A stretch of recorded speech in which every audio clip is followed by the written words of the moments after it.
I'm on a dangerous mission, a hunt, if you will. I'm searching for an elusive prey. Why the hood, you might ask? To protect me. From what, you might ask? Him. He told me if I told anybody where we are today, he'd pound me into the ground. He made me wear this hood. That's true. This is my friend Eric Baker. He is a mushroom hunter. Now, Eric, I've lived in Florida, I've lived in Minnesota, I've lived in a couple places in Pennsylvania and some parts of Europe. Okay. I have never heard of a morel mushroom until I came here. What's the big deal about morel mushrooms? Well, it's funny you say that, Mike, because I spend tons of time in the outdoors in the spring, and I had never looked for them. I had heard of them, but I'd never looked for them until about 3 or 4 years ago. And I spent a lot of time in the outdoors in the spring, and everyone I would run into would ask me, have you found any morels? And I'd say, no. Why? Oh, because they're so good. For someone that's searching for them, what are the cues? What do you look for out in the woods like this? Yeah, so the biggest mistake I made when I started was just looking for mushrooms. I wasn't focused. Mushrooms? I just wasn't focused. Okay. But once you see the first one, at least for me, my mind kind of imprinted on the visual of it, and you see how they're very, very much like a pyramid, and they stick up unusually or unnaturally from the ground. So if you get down low and you look for something protruding up, that's the first key. Now they look That could be a lot of things. Yeah, we'll just. You've really given this Yes, a lot of thought, yes, well, Eric. I'm a little concerned. I'm trying to keep this G-rated, Mike. But Well, we can do that. Yeah. We can do that. But they're very porous. They look a lot like sponges, if you will. So they have a unique look to them. All right, you've got a couple in And there. I've got a couple there, so I'll hold one up for you now and you find a nice one. I'm not sure he's going to let me hold it, but So there's one right there. You can see how they're very porous and very, I mean, to me they look just like a sponge. But it's a very unique look, if you will. there's no smell. Depends. Sometimes they do, but sometimes they smell a little bit sweaty, I'll be honest with you. Sweaty. Sweaty. That's how my son describes them. I think that might be the guy who's picking them. Gets sweaty That's what I and say it rubs too. off. But everybody worries about eating mushrooms and dying from eating mushrooms, right? Morels are very unique. You cannot get them wrong. The reason you can't get them wrong is A, and I hope you guys can see this. Maybe I'll get a tight shot. I'll show you this later, but I'll Oh, cut this open. Yeah, really. They're completely hollow up through. Ah, But the most important piece, so that's the first characteristic. Second thing is you can see the stem attaches directly to the mushroom. ah. There's no bell shape or umbrella type shape. Once you get to the point in the year where nighttime temperatures are above 40 consistently and daytime temperatures are above 60 consistently, Okay. that's when the mushrooms start to pop. And there's different kinds of morels. There are grays, blacks, yellows, different, and some people have varying names for them, but early in your season, you'll find the grays and blacks first. They tend to be a little smaller. Then the yellows start to pop up later. They tend to be a little larger. Usually I don't find them until around the first Tell me of May. you don't have a spreadsheet of all this information. I keep track of all of Oh, this data. for God's sake. Yeah, well, you know, I am an IT guy, so that's... Well, there you go. There's, I don't look like it at the moment, but I hey, figured either that or an engineer. hey, it's amazing what years of analysis can show you. Well, hey, got a bag here full of wrinkly things. Talk to me about how you go through the forest trying to find these things. But there are other hints, aren't there? What other cues do you look for that you learned about? It took me a while to figure this out. I kept reading on the internet and people telling me, look around elm trees, ash trees, all these different kinds of trees. Now, of course, first of all, you have to know what an elm tree looks like. But what It's really big and tall and has a lot of leaves. Exactly. It's spelled with 3 letters, ELM. Just pretty simple. Well, we're on our It's way. easy to Google. Let's put it that way, right? You can see a couple around here. Looks yeah. like there's elms and. Yeah, well, there's one right here behind So you. you did good research. You'll have to remember that. I'll have to remember this place. Yeah. Here's an elm tree. There's 2 ways to identify an elm tree. First is by the root system. You can see the roots stick up out of the ground, very distinct, going in each direction, almost like a bird foot, if you will. Then the bark. When you push on the bark on an elm tree, it's very soft and spongy. That's unlike if you go through the woods and push on bark on other trees. Generally, it's not that spongy. It's very spongy on this. So there's 2 ways to identify an elm. And again, elm trees, from my experience anyhow in Pennsylvania, have been the best place to find mushrooms. So once I start finding elms, I know it's time to start looking at the ground. And, you know, it's funny, I probably looked like an idiot, but I walked around the woods the first year pushing on trees everywhere. And it's amazing the difference in how I can say with complete confidence, yeah, you probably look like an idiot. That's fine, but, that's fine. I can live with that because you got the mushrooms. yeah, I got the mushrooms. There you go. I tried to find an expert to talk about all this. I had to settle for Eric, but I think we're moving here. Yeah. Okay, the other thing I'm looking for is the soil type. Hard soil doesn't work as well, or rocky soil, but soft soil, see I can feel it here. As I step, my feet actually go right down in the dirt. if you're in rocky soil or really hard soil, you don't tend to find as many. When you get into loose soil, and this is a pretty good, you can see how brown it is. You want soft, and when you look at it on the internet, they'll describe it as loamy. Tools of the trade. So let's do it that just way. do that. Knife. When you pick a morel mushroom, you don't want to pull it out of the ground. The reason is when you do that, you ruin the base. You ruin the root. So it won't grow So back. it won't grow back next year again, right? So if you bring a knife, pop it out, grab the stem and cut it off. As long as you leave the root intact, that's what you want to do, because year after year, you'll generally find them in the same spot again. I can tell you, there's another reason he has the knife. That's right. The hood and the mushrooms. knife. That's right. That's right. But then the bag, and you know, an old timer told me this actually. When you grab a mushroom, and you won't be able to see this on camera, of course, but if you shake it or you put it in water, there's little spores that come out of this. Yeah. And they're really the seeds of the mushroom. Yes. So as you're walking, when you put it in a porous bag like this, and like an old onion bag or anything, it's shaking.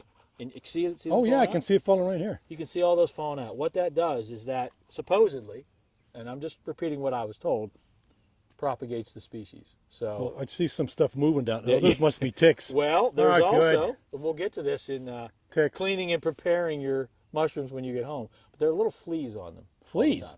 So you got to soak them and get the fleas off, which I'll show you in a little bit. So they're But, kind of doggy mushrooms. yeah, but a good bag. My wife bought this at a yard sale actually, but you can see it's full of holes, so everything can fall through. So your wife brought that at a yard sale to use for going to the gym or something, and you snagged it from her. I washed it once, and Oh, yeah, that's how you do now it. it's good in your knife, and you're good. Boots and pants, light colored pants, folks. There's ticks everywhere, and I don't see any on me at the moment, but there probably is one somewhere. Yikes. So once you get your eye trained for the size that you're looking for, and again, that's based on the time of the year, I like to get down low, and also work my way up a hill, because when you're working your way up a hill, they tend to stand out more. They Gotcha. When you're going downhill, for some reason, they blend in. When you're going sideways, makes you can sense, see though. them. When you're going up, they really stick That's out. also vertical too. You're looking. Yes, exactly. And you probably see it underneath some of the overgrowth, whatever. And once you find one, stop. Because there could be 5, there could be 3, there could just be 1. But often you'll find within a 10, 15-foot area, 3 or 4, sometimes you'll find 20 in that area. But Okay, actually, Eric picked this location for the stand-up because he noticed about 6 of them. And now after we've been sitting here, that we've noticed, he's noticed probably 3 or 4 more. So I was hoping to get extra shots of him working, but I'm not sure I'm going to be able, or actually talking, but I don't think I'm going to be able to get any more talking because he wants to collect these freaking mushrooms. So Morel Mushrooms, who'd have thunk it? They're awesome. they taste amazing. They're called the jewel of the woods. The jewel of the woods. Yes. All right, so I'm coming up this hillside here, and I see a spongy elm like I was describing to you earlier. And again, if I push on the bark, it's really soft. And I look down, and I can see right here, they're everywhere. So there's, let's pick them. Let's start up the top here. So here's one. Again, don't forget your knife. Here's 2, 3. I don't know if you can see that or not. These are a little smaller than the others that I picked earlier. You know, often you'll have people ask you, should you let them grow or not? Honestly, in my experience, they don't seem to grow much more than what you find them at. So I just pick them as is. They taste the same. When you fry them up, they do tend to shrink quite a bit when you cook them. So the smaller ones tend to shrink a lot. So sometimes if I'm finding a lot of nice sized ones, I don't pick the smaller ones just because I have enough of the bigger ones. But you can see, here's a larger one. You can see the size difference. So they come in all shapes and sizes. So I talked earlier about looking at them, you know, and keying in on a particular size. Once you start to find certain sizes, your eye kind of gets trained to look for that. So that's 3 here by this single tree. Let's go down here. I see some more. Okay. So here's number 4 by that same tree. And I see over through here, I can see at least 2 more. That's 4. That's 5 right here. Here's number 6. And I'm pretty sure I saw another one here somewhere.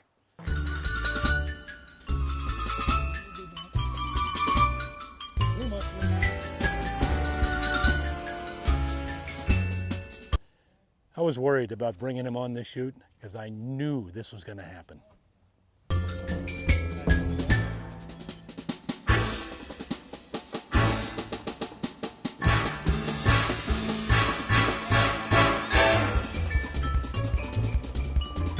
Exciting.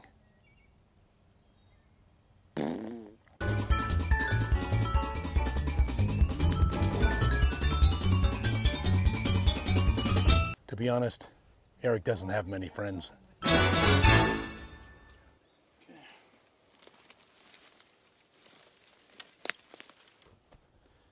I finally found the guy.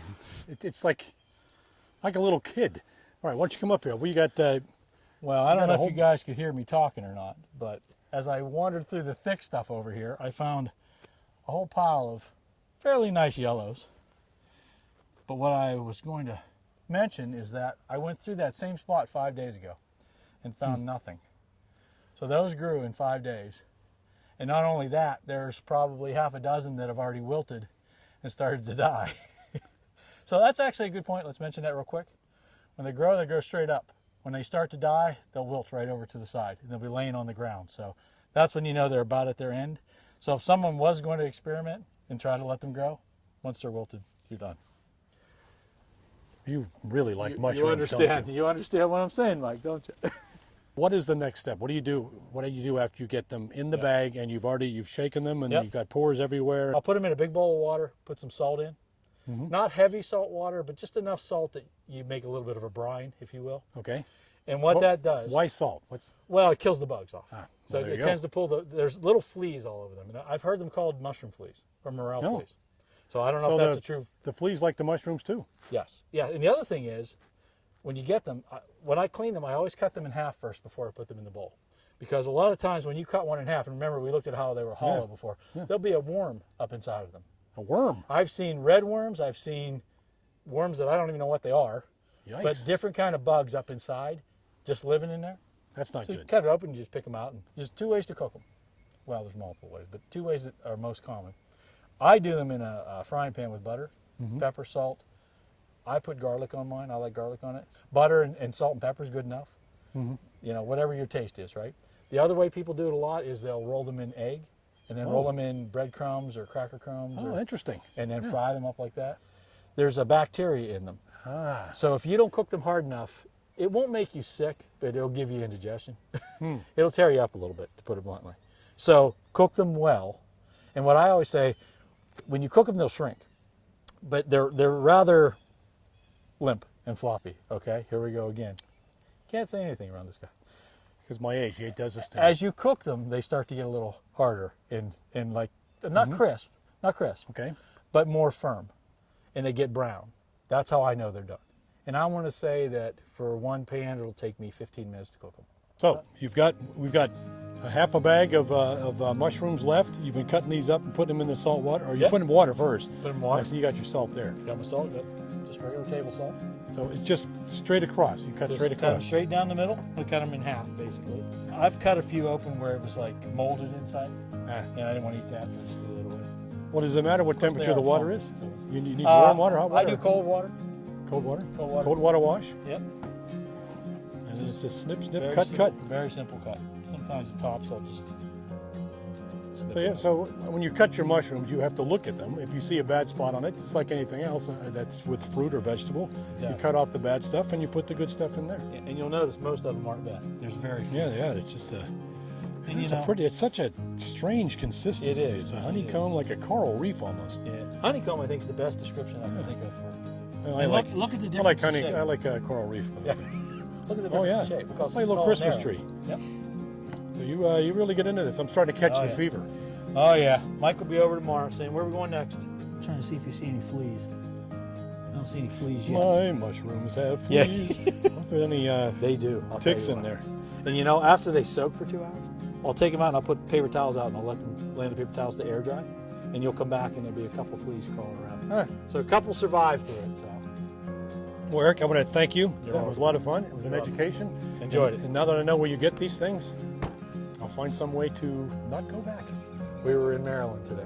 So The third state. We were actually 3 different states in a different country. see everything falls off of it? Oh yeah.